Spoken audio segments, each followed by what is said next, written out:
사랑합니다.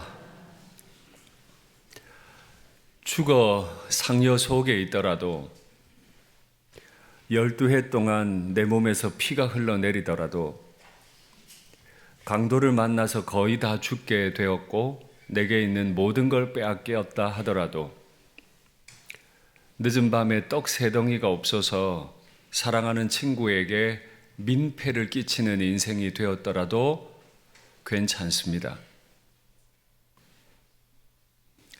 그래도 주의 발치 아래 앉으시면 됩니다. 강도 만나 죽게 되어서 아무것도 할 수 없어도 괜찮습니다. 가만히 누워 계시면 우리의 선한 이웃 되시는 주님께서 우리를 친히 섬겨주실 것을 믿습니다.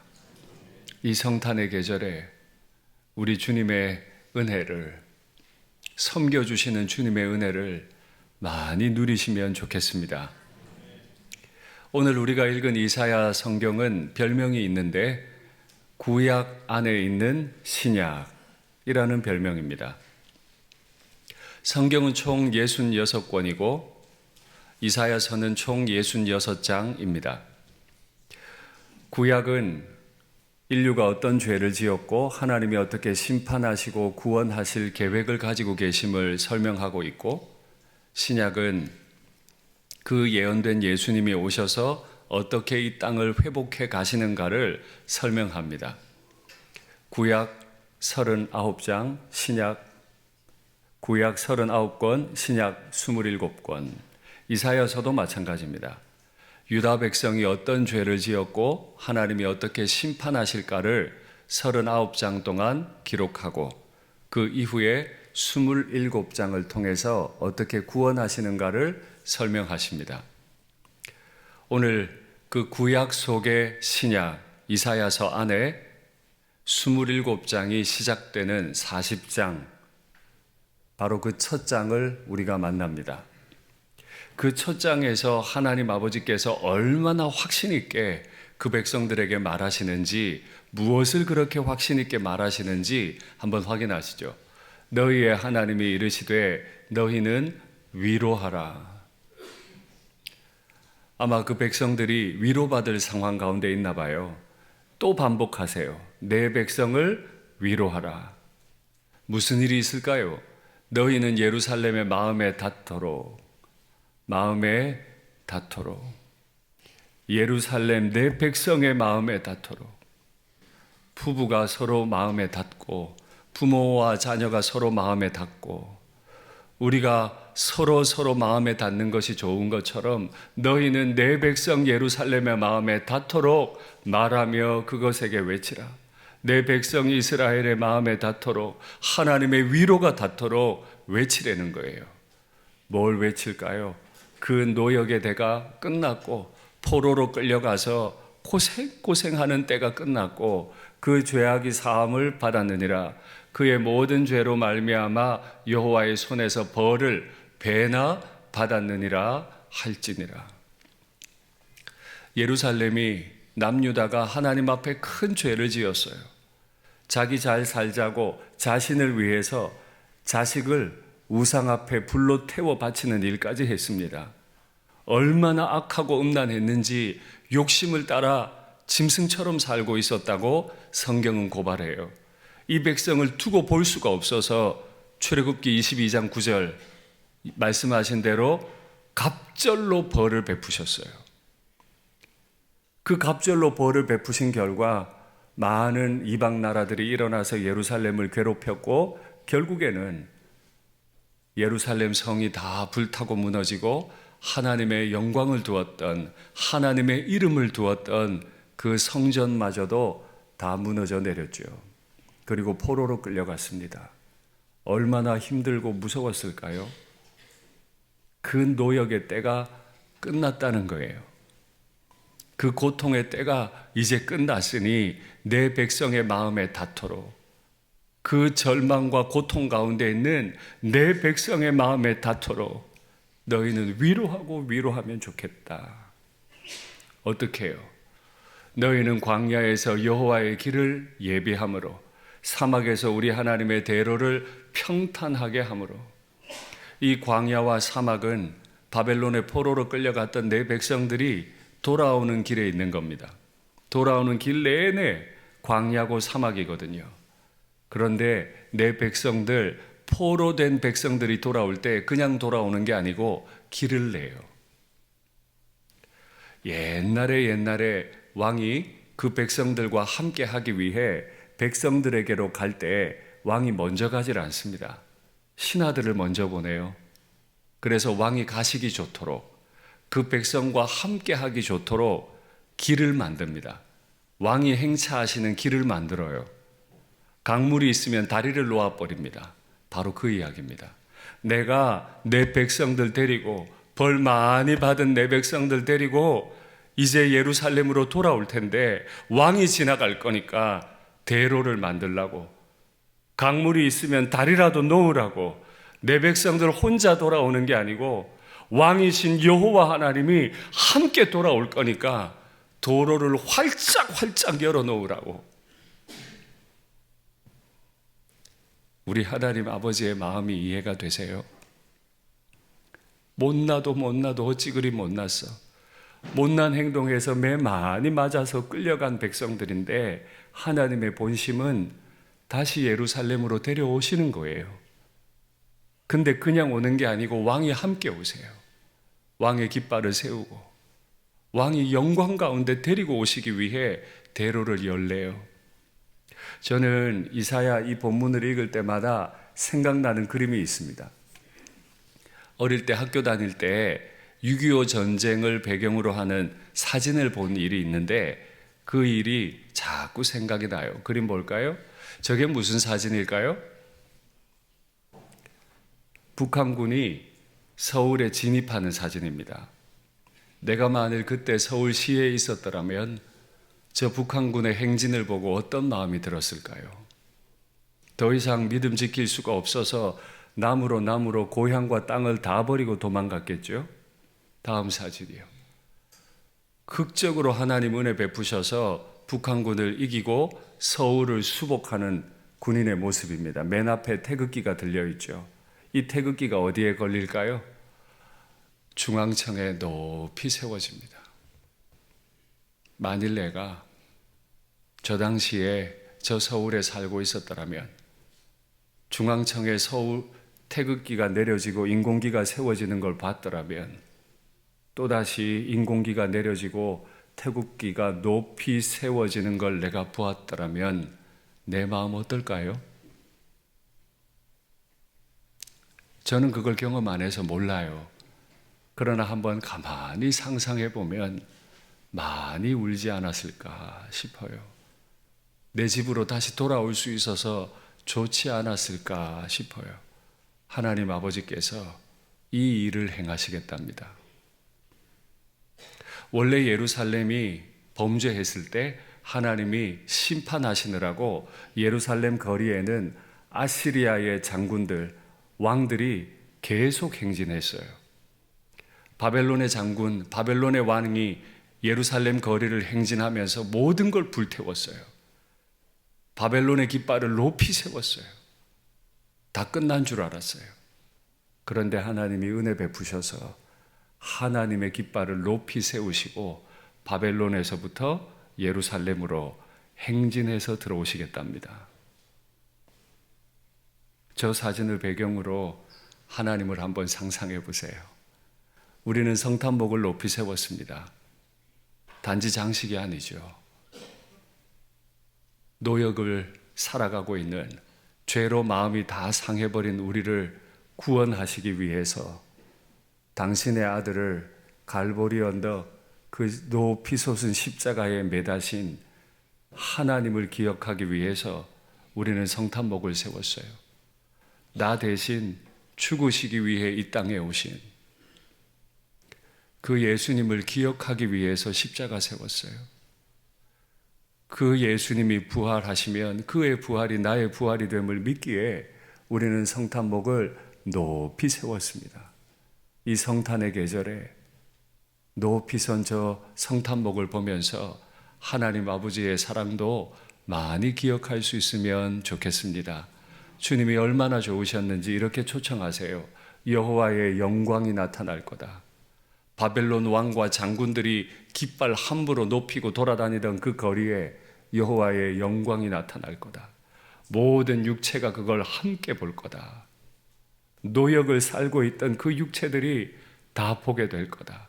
이는 여호와의 입이 말씀하셨느니라. 하나님이 서명을 하세요. 내가 말했다. 반드시 이루어진다. 반드시 내가 이렇게 할 거다. 영광이 다 사라져버린 이 땅에 내가 다시 영광을 회복시킬 거다. 하나님이 말씀하시면 그대로 되는 줄 믿습니다. 이 하나님이 어느 정도로까지 확신 있게 말씀하시는지 보죠. 말하는 자의 소리여 이르되 외치라. 오늘 본문에 2번이 반복이 됩니다. 대답하되 내가 무엇이라 외치리까 하니 이르되 모든 육체는 풀이요 그의 모든 아름다움은 들의 꽃과 같으니 풀은 마르고 꽃이 시들면 여호와의 기운이 그 위에 불미라. 풀과 들의 꽃이 얼마나 예쁘고 아름다워요. 그러나 하나님의 기운이 한번 후 불어버리면 그 순간 다 말라버려요. 이 백성은 실로 풀이로다. 풀은 마르고 꽃은 시드다. 여기 풀은 누구이고 꽃은 누구입니까? 바벨론입니다. 예루살렘을 함부로 짓밟던, 내 백성들을 함부로 상하게 했던 그 바벨론 위에 하나님의 말씀의 기운이 한번 불면 바벨론은 풀같이 꽃같이 다 말라버리게 될 겁니다. 말씀 한마디로 온 땅을 지으신 하나님이 한 번 말씀하시면 모든 건 망하고 말 겁니다. 우리 하나님의 말씀은 영원히 서리라 하라. 내 백성들의 노역의 때가 끝났고 벌을 배나 받았으니 왕의 대로를 만들어라. 내가 내 백성과 함께 행진해서 짓밟혔던 그 땅으로 돌아올 거다 하시면 반드시 그렇게 되리라 믿습니다. 이 바벨론은 사실은 정복 전쟁을 했던 정말 초강대국입니다. 단지 땅만 넓었던 게 아니고 대제국 아시리아를 순식간에 무너뜨리죠. 그리고 이 바벨론은 자신들의 위세를 과시하기 위해서 상당한 건축물들을 남겼어요. 먼저 처음 보실 건 바벨론의 주신인 마르둑의 신전 에테멘앙키라고 하는 신전입니다. 지금부터 2600년 전입니다. 저 높이가 91m입니다. 거대한 바위 덩어리가 91m 높이로 지어져요. 상당하죠. 다음이요. 다음 사진이요. 예, 바벨론의 이슈타르 문입니다. 바벨론의 상징이죠. 완전히 파란데 거기다가 마르둑의 문양을 노랗게 새겨놨어요. 굉장히 위협적입니다. 저 문 앞뒤로 길이 길게 뻗쳐 있죠. 저게 행진의 거리 800m입니다. 양쪽으로 거대한 빌딩들이 서 있어요. 노예들이 그곳으로 끌려가면 완전히 눌립니다. 바벨론의 위세가 대단하구나. 다음이요. 공중정원이라고 바벨론의 왕이 슬픔에 빠져있는 왕비를 위로하기 위해 지어놓은 세계 7대 불가사의 중에 하나라고 합니다. 대단하죠. 바벨론의 위세가 저렇게 대단해도 여호와의 말씀의 기운이 한번 불면 다 말라버릴 겁니다.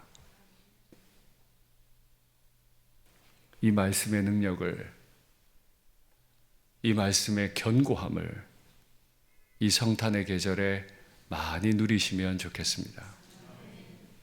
우리 하나님 아버지께서 이런 당신의 위세에 대해서 얼마나 간절하게 설명하시는지 확인하시죠. 아름다운 소식을 시온에 전하는 자여, 예루살렘이죠. 너는 높은 산에 오르라. 상징적인 언어입니다. 높은 산, 높은 산. 아름다운 소식을 예루살렘에 전하는 자여, 너는 힘써 소리를 높이라. 높은 산에 올라서 소리를 높이는데 힘을 쓰래요. 거기서 뭐 할까요? 두려워하지 말고 소리를 또 높이래요.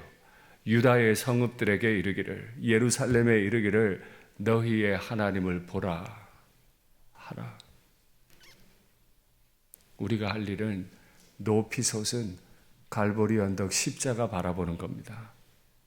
비록 내 영혼이 죄로 상했더라도, 내가 바벨론의 노역을 하고 있는 것 같아도, 우리를 이렇게 인도해 가시겠다고 약속하시는 하나님을 바라보십시오.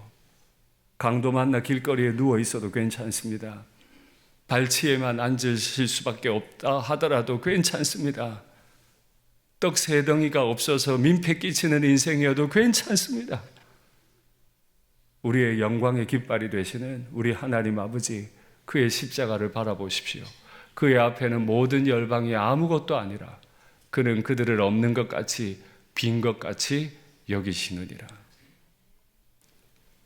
저 거대한 건축물들 하나님 눈에는 아무것도 아니에요. 그냥 텅 빈 거예요.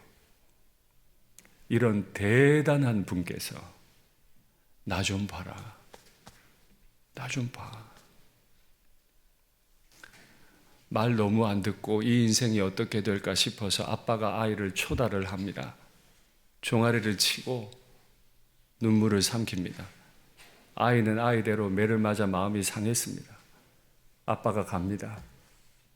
쓰다듬어 주려고, 보듬어 주려고 갑니다. 아이가 보질 않아요. 나 좀 봐, 나 좀 봐. 왜 아이는 자기를 때린 아빠를 안 볼까요? 왜 예루살렘은 하나님을 안 보고 있을까요? 말씀 보죠. 야곱아, 어찌하여 네가 말하며 이스라엘아, 네가 이르기를 내 길은 여호와께 숨겨졌으며. 하나님이 날 사랑하시면 날 바벨론의 포로로 끌어가게 하시면 안 되지. 하나님이 날 사랑하시면 내 성전 무너뜨리면 안 되지. 내 인생 무너지면 안 되지. 내 송사는 내 하나님에게서 벗어난다 라고 말하느냐? 내가 너 왜 때렸는지 몰라? 내가 다시 왔어. 나랑 가자. 왕의 대로를 걷자. 내가 영광을 높이 세울 테니 내 영광 보고 너 온전히 회복되면 좋겠다 말씀하시는 그 하나님을 몰라서 그래요. 이 성탄의 계절에 하나님 마음 많이 아시면 좋겠습니다. 아무것도 할 수 없어도 괜찮아요. 누워 계십시오. 발치 아래만 앉아 계십시오. 그리고 온 땅을 한마디의 말씀으로 말려버리실 수 있는 그 말씀을 듣고 마음으로 받아들이십시오. 그 영광이 나타나리라 믿습니다. 이 영광이 어떤 영광인지 한번 볼까요? 너는 알지 못하였느냐, 듣지 못하였느냐. 하나님을 설명하시기를 영원하신 하나님 여호와, 땅끝까지 창조하신 이는 피곤하지 않으시는 분, 곤비하지 않고 명철이 한이 없고 피곤한 자에게 능력 주시고 무능한 자에게 힘을 더하시는 분. 이게 지금 예루살렘의 형편이죠. 포로로 끌려가니 얼마나 피곤하고 힘이 들겠어요. 그러나 괜찮아요. 소년이라도 피곤하며 곤비하며 장정이라도 넘어지며 쓰러지되 오직 여호와를 앙망하는 자는, 내 눈을 들어서 여호와의 영광을 보는 자는, 나는 비록 바벨론의 포로로 끌려왔지만 길을 넓혀 놓으시고 왕께서 내 앞에 걸어가시는 모습을, 왕의 깃발을, 십자가를 바라보면 새 힘을 얻으리니 독수리가 날개치며 올라감 같을 것이요, 다른 박질하여도 곤비하지 아니하겠고 걸어가도 피곤하지 아니하리로다. 이 성탄의 계절에 무엇을 보시겠습니까? 힘들고 어려운 내 형편만 보고 계시겠습니까? 아니면 내게 오셔서 나와 함께 왕의 대로를 걷기 원하시는, 예루살렘으로 돌아가기 원하시는, 그래서 아들을 이 땅에 사람의 몸 입혀 보내시고 골고다 언덕에 못 박아 죽이심으로 나를 구원해 내시는 그 하나님을 바라보시겠습니까? 그 하나님을 바라보는 자에게 분명한 복이 있을 텐데 여호와는 긍휼이 많으시고 은혜로우시며 노하기를 더디하시고 인자하심이 풍부하시도다. 하나님은 이런 분이시래요. 그런데 왜 때렸어요? 너무 인간답지 않아서. 자신을 위해 자식을 불태우는 아비가 어디 있어요? 아내를 버리고 음욕을 채우는 사람이 어디 있어요? 그래서 하나님이 책망하셨지만 하나님 자신을 설명하시기를 자주 경책하지 아니하시며, 이제 경책하셨으니까, 벌을 2배나 내리셨으니까 이제 안 내리실 거래요. 영원히 품지 않으시겠대. 아버지가 자식을 긍휼히 여김같이 여호와께서는 자기를 경외하는 자를 긍휼히 여기시나니, 비록 잘못했더라도 매를 들어 때렸더라도 다시 품으시는 아버지처럼 자기를 경외하고 돌아오는 자를 긍휼히 여기신다. 왜요? 이는 그가 우리의 체질을 아세요. 우리가 어떤 모습으로 사는지, 우리가 어떤 생각에 사로잡혀 사는지, 우리가 어떤 죄 때문에 어떻게 상해 있는지 아세요. 우리가 단지 먼지뿐임을 기억하심이로다. 우리는 먼지뿐이에요. 담임 목사도 먼지뿐이고 여러분들도 다 먼지일 뿐이에요. 대단한 사람 여기 아무도 없어요. 인생은 그날이 풀과 같으며 바벨론만 아니죠. 그 영화가 들의 꽃과 같도다. 맞아요. 내 힘으로 쌓아 올린 인생은 들의 풀, 들의 꽃과 같아요. 더운 바람이 불면 다 말라버리죠. 바람이 불면 날아가 버리는 먼지와 같아요. 그러나 괜찮습니다. 먼지일 뿐이라도 괜찮습니다. 왜냐하면 당신의 기운으로 온 땅을 만드신 분이 나를 붙들고 계시기 때문에 그렇습니다. 내가 포로로 끌려가 있어도 괜찮습니다. 왜냐하면 영광을 높이 세우시고 나와 함께 광야를 건너서 새 예루살렘으로 들어가실 나의 주님이 십자가에 매달리시고 부활의 능력으로 우리를 구원해 내실 것을 우리가 믿기 때문입니다. 그러나 내가 아무리 보석 같아도 예수님 만나지 않으면, 예수님 십자가 그 은혜를 믿지 않으면 우리는 진짜로 먼지일 뿐입니다. 내가 가진 모든 것이 들의 풀과 꽃같이 말라버릴 뿐입니다. 이 성탄의 계절에 먼지일 뿐이라도 괜찮으니, 죽어 상야 안에 있어도 괜찮으니, 12해 피 흘리느라고 외로웠어도 괜찮으니, 강도 만나 다 빼앗기고 떡 3덩이가 없어서 늦은 밤에 민폐 끼치는 인생이 되었어도 괜찮으니, 여호와의 영광을, 그의 아들의 십자가를, 그의 부활을 묵상하시는 이 계절이 되면 좋겠습니다. 말씀을 맺겠습니다. 오늘 말씀처럼 우리는 그저 먼지일 뿐입니다. 바람 불면 말라버릴 풀이고 꽃일 뿐입니다. 이 아무것도 아닌 인생에 매이지 마시고 우리를 구원해 내시는 그 하나님의 영광을, 그 아들의 십자가를 바라보시면 좋겠습니다.